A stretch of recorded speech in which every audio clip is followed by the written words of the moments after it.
introduction. Alright, good afternoon everybody, and welcome to our first COP video. In today's video, we'll be talking about Mingjie's game last week.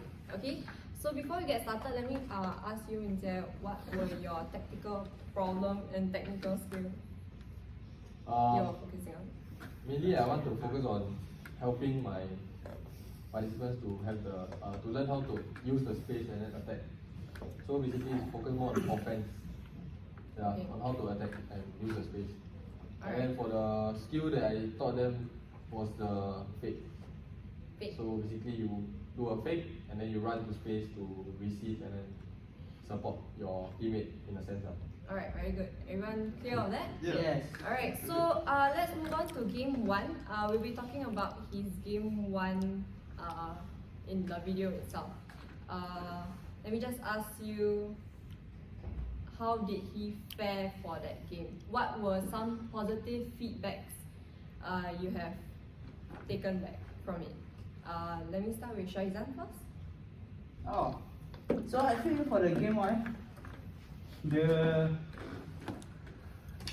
I feel like he had a good usage of space whereby the players were able to face that tactical problem itself to find space, which was good, and also set conditions such as he tried to make it lopsided so that the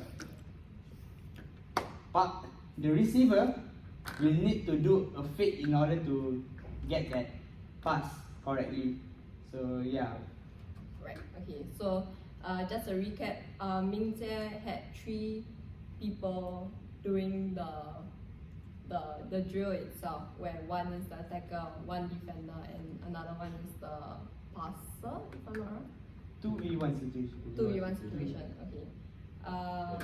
Anyone have any thoughts to add on to what Sharizan said about what were some positive things in his game 1? I guess he made the instruction very clear, whereby he already said that what was the rules you said? There's only like you only need to You man mark the non-ball player. man mark the one that you're going to receive the frisbee lah, Yeah, right? receiver. The receiver lah. So it's actually like what Sharizan said, right? If there's someone man marking, right, then the person needs to execute the skill. So if Mingjie did not ask the defender to man mark the player, right, then the defender can just stand there and do nothing, and the defender can actually block the passer instead of the receiver. Then the receiver might not be able to execute what Mingjie wants them to do lah. Yeah, so that's one good thing. Okay, well said, Sharizan and Sharik. Okay, so moving on to what improvements that can be done in game 1. Let's see how he shapes the play in game 1. Maybe we direct to the representation part of his drill itself. Any comments on that? Like, is it a game-like situation? I feel 2v1 is, instead of a game-like situation, it was more like a drill. But I feel that for Mingjie, he could have done, if you still want to go for lopsided for the participant to feel that tactical problem, he could have done 3v2 instead. Then switch roles accordingly. 3v2 to Yes. make it To much make it more more game-like. Yes. Okay, so what I'm getting is that his game 1 was more of a drill situation. Correct? Everyone agrees with that? Yeah. Okay, so that's one thing we can improve on. Alright, so before we carry on to the Q&A segment, any more things you want to talk about? I think most of it will be about the structure or how it's being laid out. So for the game, so it was 3v2, right? Was it 2v1. 2v1, sorry, yes. So we were talking about how it was quite small for some players. So for example, for lengthy players like me, then Kumar, no. Okay, so it will be the pitch can be too small, so we can just spread our hands wide, then we can block easily. Actually, so if you can make it wider a little bit, so it'll be easier for them to pass the ball. So make it wider for because he had 6 players, right? So what do you mean by making it wider? So the setup was in a way very narrow for me. So once you step outside 1 foot, you're out of the play. Oh, right. Yeah. So you make it longer a little bit, Oh, okay. so it'll be easier for them to execute. So you can see if they can do the fake and everything. So is it just expanding the playing area lah? Yeah, in a way, yes. Alright, okay. Well said. Okay, let's move on to the Q&A segment. There were a variety of questions that Ming Jie asked. Let me ask you guys, what were some types of questions he asked during the Q&A segment? Do you remember? And he mentioned all those 4, which is value, recall, divergent and convergent. So I would specifically just focus on, okay, value basically he asked the players like how they feeling and stuff. Then recall, he asked the players the key conditions that he set during game 1. Then moving on to his divergent question, whereby he asked you how well you perform during game 1, were you successful or not. But your answers were quite short, whereby Min Chen needed to elaborate more on it. But I feel that for Min Chen, you could have asked more questions on what, in fact, I think your answer was you were not successful in your game 1. Oh, yeah. Then Min Chen could have asked like, why do you think you are not successful? What do you think you can make to improve on your performance to make it successful? I feel like those questions can be asked Right. instead of him answering everything.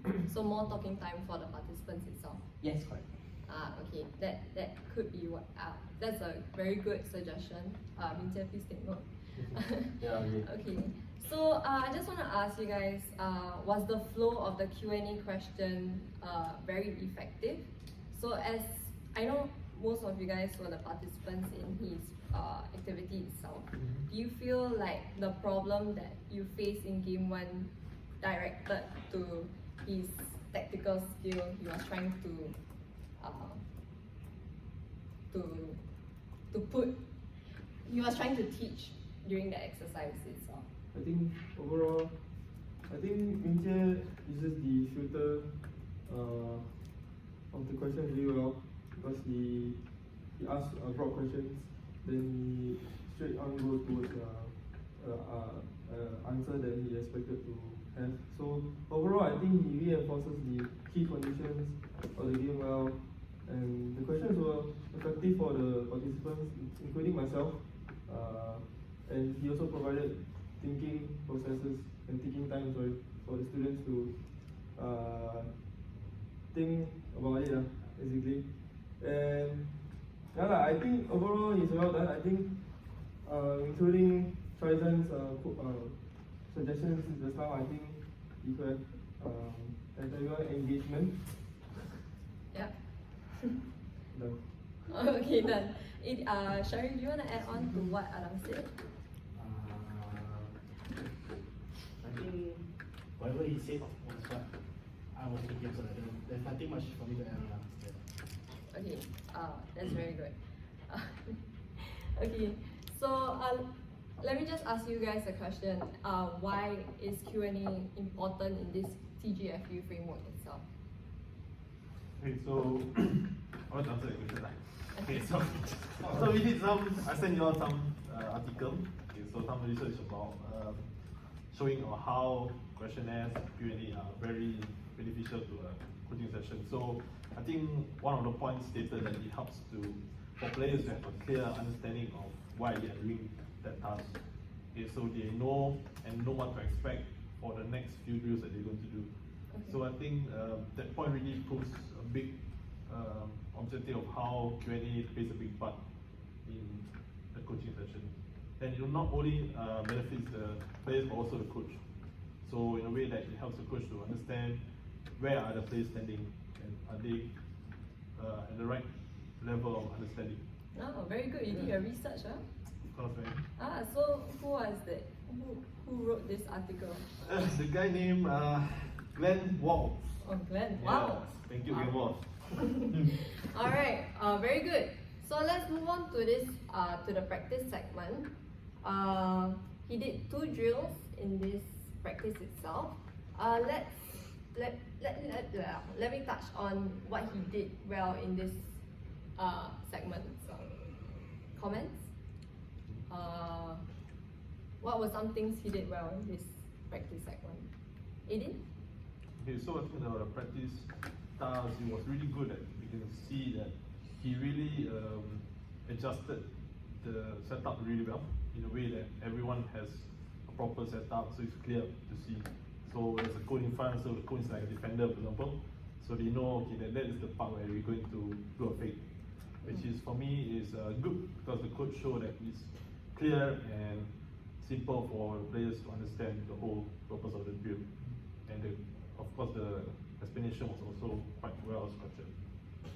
Yep. Explanation was quite well structured. Mm. Okay, maybe I'll touch on that later on. But let me go back to Ming Jie. What were some things you felt you could have improved on? Because you received comments after your session itself, and there were quite a few comments on your practice itself. So what were some improvements you can make? In terms of demonstration, maybe I could have sort of better demonstrated the whole activity, because I feel that I did confuse some of my participants, like Aiden and Zan, when I did the first part of my explanations. Yeah, because I intended to make there's one receiver and then one passer, and then the receiver is supposed to fake and then make a pass. But I did it the other way around. And then upon getting my participants to actually do the drill, and then that was when I realized that I mixed up. And then I tried to confuse, but then it was too late, and then my participants were confused. And another thing would be that I could have included more rotation play within the drill. So I think if you watch my video, you can see that the first drill, only one participant managed to do the fake. And I didn't realize that because I never told them to change up. Yeah. So maybe that could be a part for me to take into consideration when I do further coaching in future. Okay, I totally agree with that. But I think I would just like to tell you well done, because the progressions and regressions that you made during the practice itself was clear to help suit the players' ability. Yes, correct. Yeah. All right. So let's quickly move on to game 2. Any comments about his enhancing play? He did introduce competition and handicap in the game itself. Comments? I think Ming Jie added an enhancement play for my team because I was participating, right? Which had Sharizan and Aiden. After noticing that we were scoring and moving the ball around quickly through holding the possession effectively, so I think Ming Jie did a good play to add a minimum of 10 passes for us, providing a fair play and for the other team to and also making it more challenging for the team. And yeah, that's all. Okay, good job, Adam. Anybody want to add on to what Adam said, or were there any other points you want to mention? I think his freeze play, there was one positive and negative freeze play. So I think the positive freeze play was when he saw Zan executing the feint on No, if I'm not wrong, right? Yeah. So when he saw that, he took the opportunity to freeze play and then actually share it to everyone. What Zan did was what he wanted the other players to do, which is something that they have already worked on in the practice section earlier on lah. So that's good. And then in terms of the negative side, not really negative lah, but he saw an opportunity. I think he freeze play for you, because there was one point in the video where he saw the opportunity to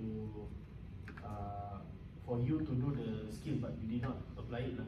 So he freeze play and then he went and showed everyone what I think he asked you what you could have done in order for you to score a point lah. So from there, everybody and you especially understand the situation that you were in then, and then from then on he continued to play. Yeah. Okay, very good. Actually, I was talking about enhancing play, but we suddenly move on to focusing play. But it's okay. But since we are on focusing play itself, I personally found that there were a few aspects he was lacking in, especially the queuing part in his focusing play in game 2. Anybody? How about Zan? Do you want to touch on what he missed out? So okay, I'm just gonna talk about the negative free play first, which is from you. What he could have done, he asked a lot of questions to you, like what could have done and stuff. But he could have asked queuing to you also, like how can you do a fade in this situation? Then he could have said that loop, drop, and run. So that could be added. Then for my point itself, I won't really say queuing, but he could have asked question to the other players on why I did well in my painting. So they could have said, oh, maybe because Zan did the KCPs correctly, because he loop, drop, and run. Let the participant to answer rather than he giving the participant the entire answers itself. Yeah. So I think to touch on Tan's point, I think Min Chen could probably do a fish play for people like you, and also for No who are not executing the play, because I realized in the video itself that No had multiple, like there were multiple times that he could execute the fish play. So the fish play, the plane. So I think maybe Min Chen could probably do a fish play and then do some queuings of the KCPs of the plane, and probably do some questioning for them as well. So based on what you guys have said, queuing and questioning plays an important part also in enhancing the players' learning, correct? Yes. So emphasis on the key coaching point itself is important, and also questioning the players for their commit, so that they can think, right? So Min Chen, please take note. Maybe, yeah, I think I totally agree with what Faisal said. Because this game too is a very good opportunity for them to really apply what they have learned at KCP. Right. So yeah, so as a coach you can be there to really ask them, to drill them, okay, so what you have learned, so how you going to use this in a situation like that. So that's good. And one more thing is that can also stop the play to encourage good performance from the players. Right. So for example, I think one of them was, I think Adam did a very good fake in one of the scenes in the game.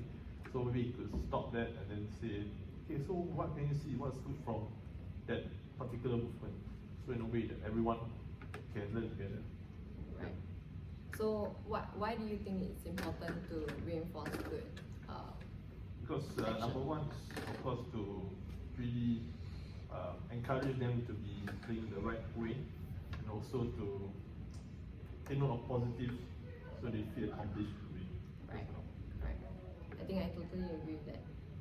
Okay, so before we end our session, would anybody like to add on about his whole session itself? Maybe I just say something from whatever you all shared lah, and then maybe how I can improve for in the future coaching sessions.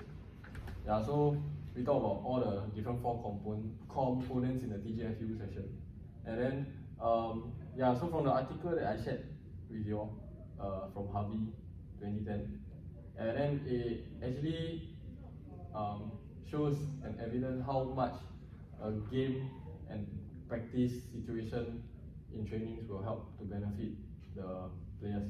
So you can see in the article, it summarized in the article that game situated teaching and learning aligned with practice, so together with practice, leads to faster responses and quicker reactions within the game environment of the ball, and thus an improvement in the number of appropriate game responses. So it shows that with game situated drills, or even in the game 1 and game 2, it can help the players to gain cognitive game sense.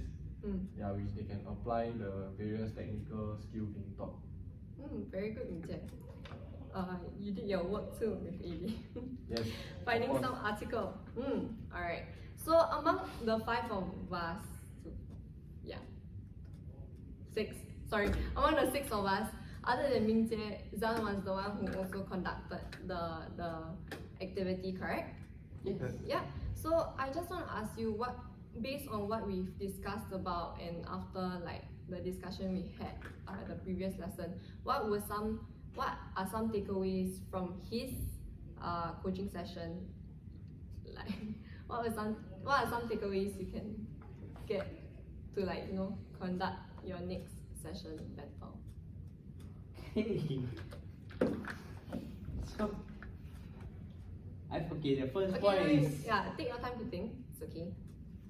Okay, the first point I feel is for the game 1, but try to have conditions whereby it really emphasizes on the technical problem itself, which my session did not have. Then for the second point, I feel that for the freeze play itself, I also could have done queuing. Queuing, right? Yeah. Okay, that's very good. I hope you guys have learned something and had a few takeaways from Mingjie's session itself.